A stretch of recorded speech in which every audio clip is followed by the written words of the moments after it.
प्यारे बच्चों, I am Anil Kumar Sharma, your history teacher. आज आपको इतिहास के लेसन नंबर 6 यानी भक्ति और सूफी परंपराओं के बारे में बताते हैं। भारतवर्ष में वैदिक काल से ही धर्मों का बहुत अधिक बोलबाला रहा था। वैदिक धर्म ब्राह्मणीय धर्म थे जो कि बहुत ही जटिल थे और इनकी जटिलता इतनी ज्यादा बढ़ गई थी कि आम व्यक्ति इन्हें समझ पाने में असमर्थ था।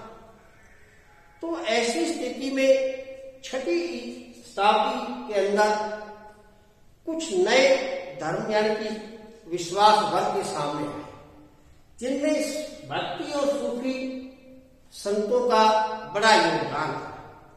अब आपको भक्ति और सूफियों के बारे में विस्तार से बताते हैं।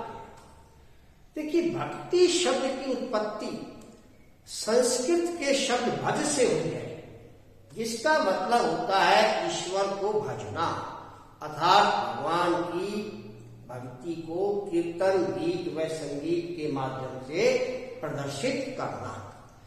इस काल में अनेक ऐसे संत हुए जिन्होंने स्थान स्थान पर घूम करके अपने गीतों के माध्यम से, अपने संगीत के माध्यम से अपने इष्ट देव अर्थात भगवान की भक्ति को प्रदर्शित किया और लोगों के अंदर उसके ज्ञान का प्रचार किया।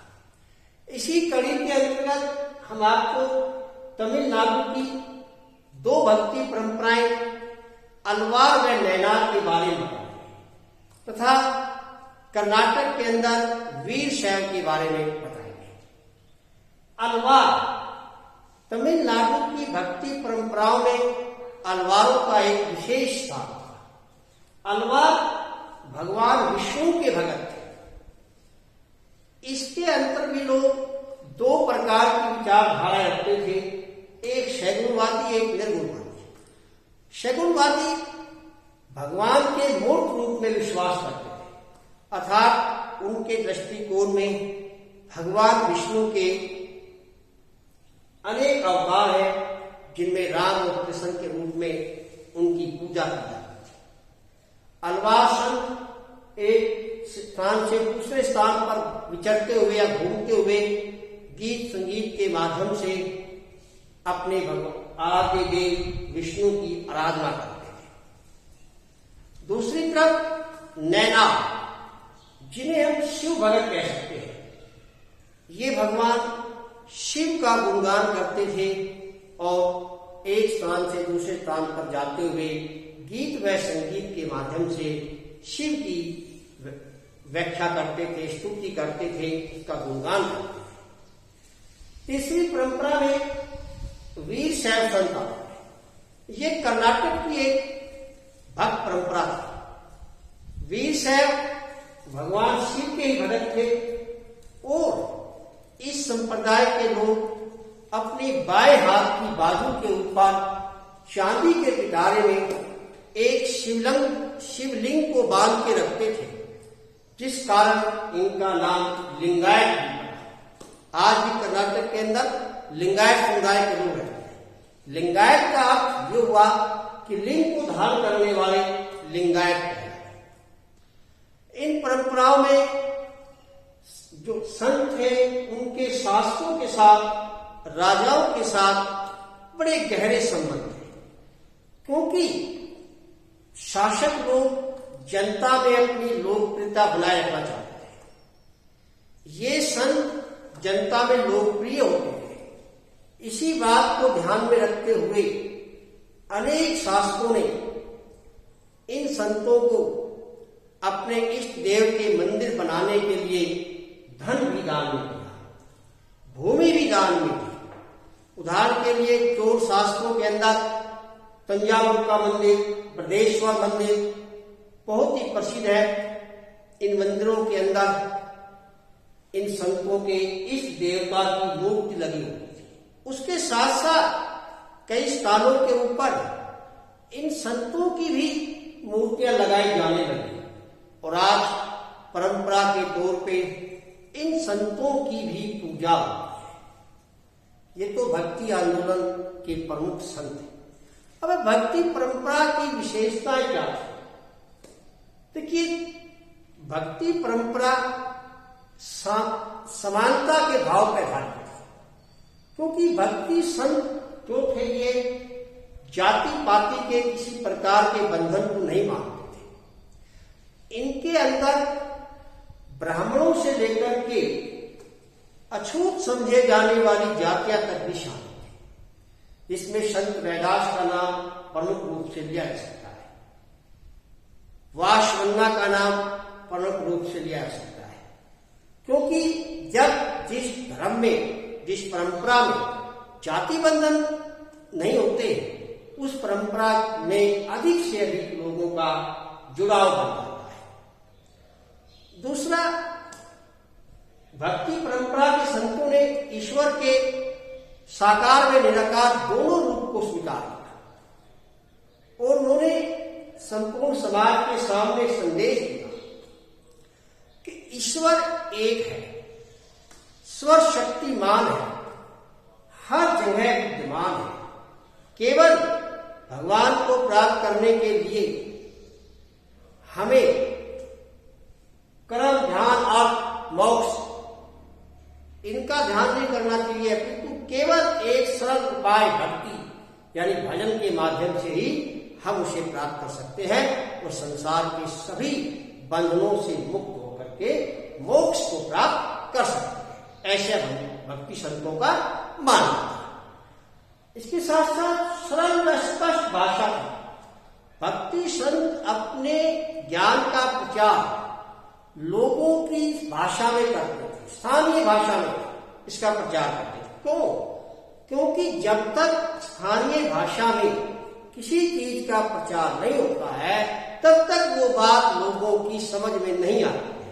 तो लोगों की ही भाषा को ध्यान में रखते हुए ये संत उन्हीं की बोली में, उन्हीं की भाषा में अपने विचारों का आदान प्रदान करते थे, जिससे इनकी विस्मयता बढ़ती गई और अधिक से अधिक संख्या में लोग इन संतों के साथ जुड़ते चले गए। तो ये तो थी भक्ति परंपरा की कुछ प्रमुख विशेषताएं।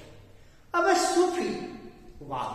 देखिए, सूफी आंदोलन, सूफी शब्द की उत्पत्ति के बारे में इतिहासकार एक मत नहीं है।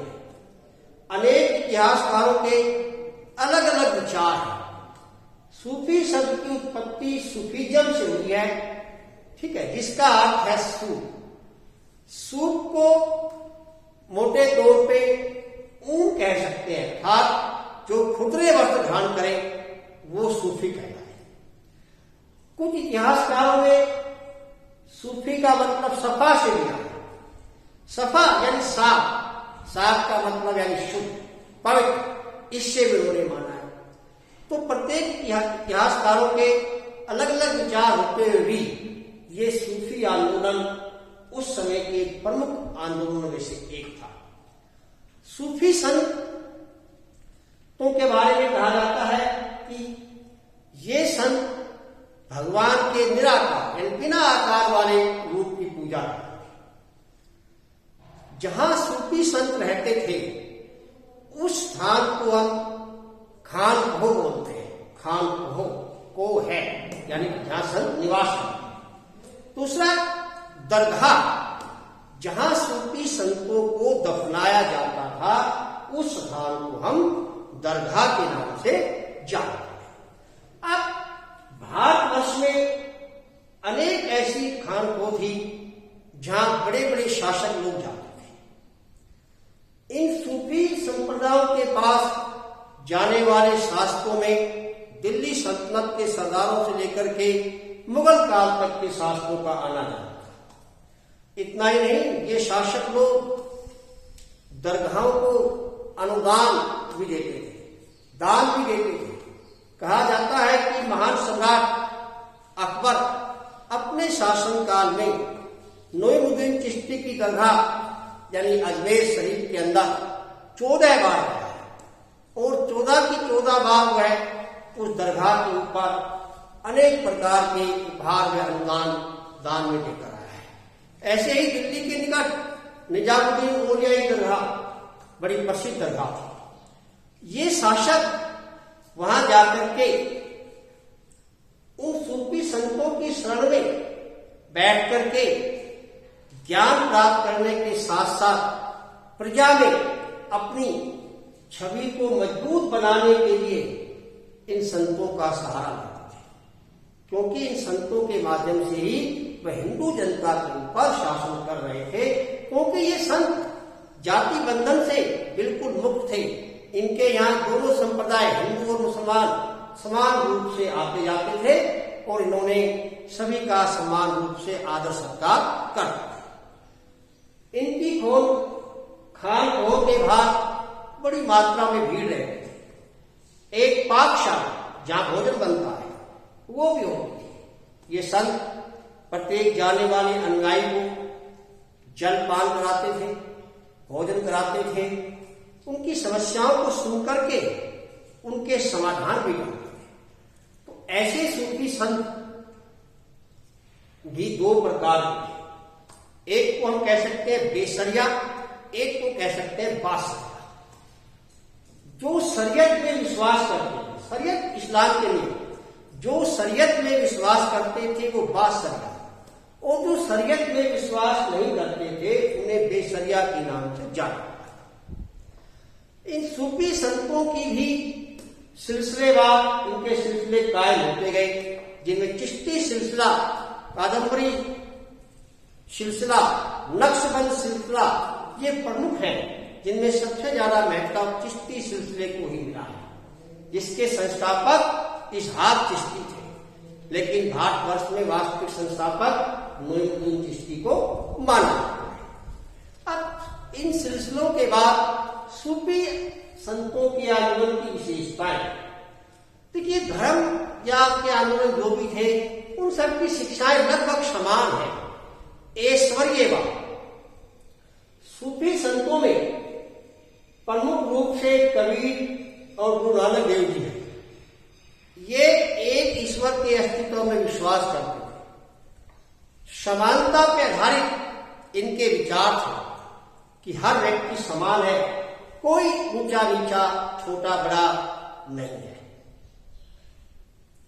जाति बंधनों का विरोध प्रत्येक सूफी संत ने जाति बंधनों के ऊपर करारा प्रहार किया। उन्होंने जाति प्रथा को समाज के मस्तक पर एक कलंक यानी धब्बा बनाया। कबीरदास जी ने तो हर ऐसी बुराई पर कटाक्ष किया जो समाज में उन्हें अच्छी नहीं लगती थी। जैसे जाति व्यवस्था में बोलते उन्होंने लिखा है, जाति पापी पूछे नहीं कोई, हरि को भजे सो हरि को।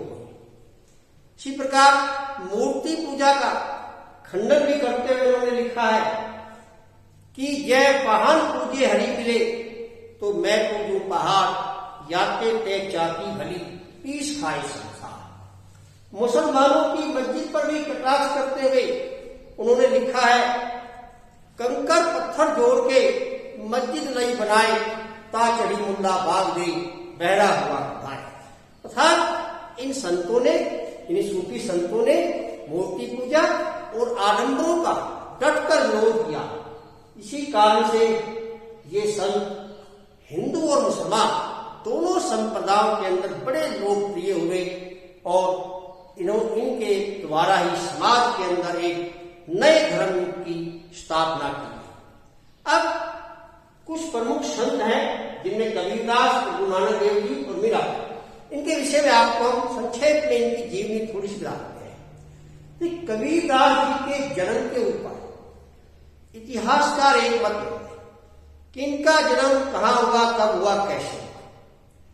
कुछ इतिहासकार ये मानते हैं कि इनका जन्म एक विधवा ब्राह्मणी से हुआ था, जो लोक लाज की भय से इन्हें लहर तारा नामक बनारस के पास स्थान है ये, वहां छोड़कर आ गई। वहां से नीमा और नीरू नामक एक जुल्हा दंपत्ति ने कबीर का लालन पालन किया, इन्हें पाल पोस कर बड़ा किया। कबीरदास जी ने अपनी भक्ति भावना से माध्यम से संपूर्ण समाज के अंदर एक रूपता का भाव पैदा किया, अर्थात उन्होंने संपूर्ण समाज को समान माना। जाति बंधनों को समाज के द्वारा बनाए गए व्यर्थ की जंजीरें यानी बेड़ियां बनाई।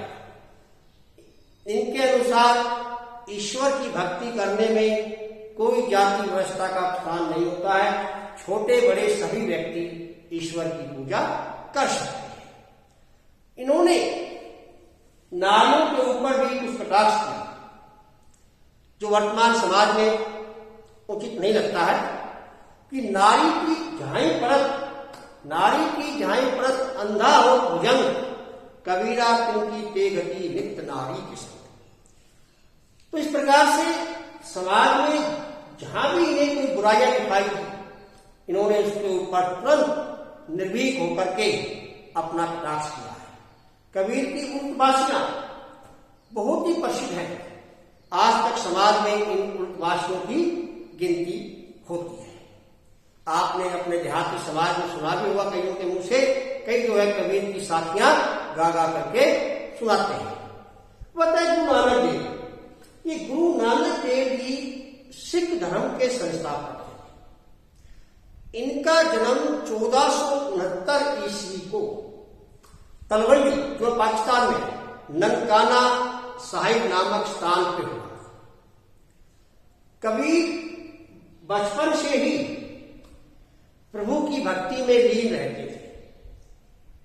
श्री गुरु नानक देव बचपन से ही भगवान की भक्ति में या प्रभु की भक्ति में लीन रहते थे।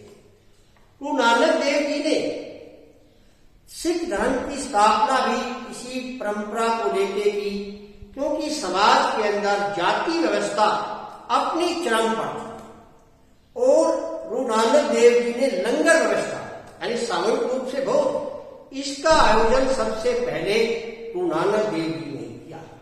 इन्होंने संपूर्ण भारतवर्ष के साथ साथ विश्व के अनेक स्थानों की यात्रा, मक्का से लेकर मदीना तक ये गए, प्रत्येक स्थानों का निरीक्षण किया और अपने विचारों से संसार को अवगत कराया। गुरु नानक देव जी गृहस्थ जीवन के पक्ष में थे। ये गृहस्थ जीवन के त्याग के पक्ष में नहीं थे। अन्य संत तो गृहस्थी जीवन को त्याग करते थे, ये गृहस्थ जीवन के पक्ष में थे कि लोग गृहस्थी जीवन अपनाकर भी प्रभु की भक्ति को प्राप्त करके मोक्ष की तरफ बढ़ सकते हैं और संसार का कल्याण कर सकते हैं। सिख धर्म के अंदर इन्होंने यही बातें लिखी है। अब है मीराबाई। देखिए, मीराबाई मेवाड़ के राज घराने से संबंध है। इनकी शादी इनकी इच्छा के विपरीत हुई, जिस कारण इन्होंने अपने पति को छोड़ दिया। फिर इनके ससुराल वालों के द्वारा इन्हें मारने के भी, इनकी हत्या करने के भी प्रयास किए, लेकिन सफल नहीं हो सके। मीराबाई ने गृह त्याग करने के बाद अपना संपूर्ण जीवन भगवान श्री कृष्ण की भक्ति में लगाया। ये भगवान श्री कृष्ण के मूर्त रूप को माना। कृष्ण को ही इन्होंने अपना पति स्वीकार किया और अपना पूरे का पूरा जीवन भगवान कृष्ण के चरणों में समर्पित कर दिया। मीराबाई अनेक स्थानों पे गई, लेकिन इन्होंने अपने चारों अपने अनुयायियों की भीड़ इकट्ठी नहीं होने दी, जैसे कि अन्य संतों के निवास स्थान पर होती थी। ये एकांत में भगवान कृष्ण की भक्ति करती थी और उनके ऊपर अपने विचार या अपने लेख लिखती थी। आज भी हम अनेक स्थानों पर मीराबाई परिवार की कविताओं को देख सकते हैं। साथ साथ पाठ्य पुस्तकों के अंदर भी मीरा के लिखे हुए गीत पायो जी मने राम तन धन पायो आदि पढ़ते हैं। इसके साथ साथ कबीरदास जी का साहित्य भी आज हमें पढ़ने को मिलता है। वो संपूर्ण साहित्य हिंदी के अंदर आप लोगों ने पढ़ा है और पढ़ भी रहे हैं, आगे भी पढ़ेंगे। संपूर्ण साहित्य का एक ही अर्थ निकल रहा है कि भाई स्थानीय भाषा है। उस भाषा में ही उन्होंने अपने दोहों को, अपने श्लोकों को, अपने कविताओं को लिखा है, क्योंकि ऐसा ही संतों का मानना भी था जब तक हम लोगों की बोलचाल की भाषा में प्रचार नहीं करेंगे तब तक वो बात लोगों की समझ में नहीं आती है। तो इस प्रकार से भक्ति संतों का देश के अंदर नव परिवर्तन, एक जागरण, बदलाव लाने की दिशा के अंदर एक महत्वपूर्ण योगदान रहा है और उनके योगदान के कारण ही आज हमारा समाज धर्मनिरपेक्ष समाज कहलाता है। अब आपको इसके अंतर्गत कुछ प्रश्न बता रहा हूं जिन्हें आप ध्यानपूर्वक नोट करें और उनके प्रश्न उत्तर मेरे द्वारा बताए गए माध्यम से अपनी नोटबुक में लिखें। पहला प्रश्न आपका है कि भक्ति आंदोलन से आप क्या समझते हैं। दूसरा, सूफी शब्द का बताते हुए इसके प्रमुख संतों के विषय में लिखें। तीसरा, अलवार लेना और वीर शैव परंपराएं क्या थी। नेक्स्ट प्रश्न है, सिलसिले से आप क्या समझते हैं।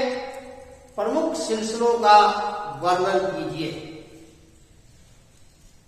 बेसरिया और बासरिया कौन थे, या बेसरिया या बासरिया से आप क्या समझते हैं।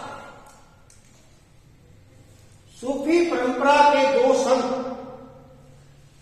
कबीरदास और गुरु नानक देव पर एक संक्षेप में नोट लिखें।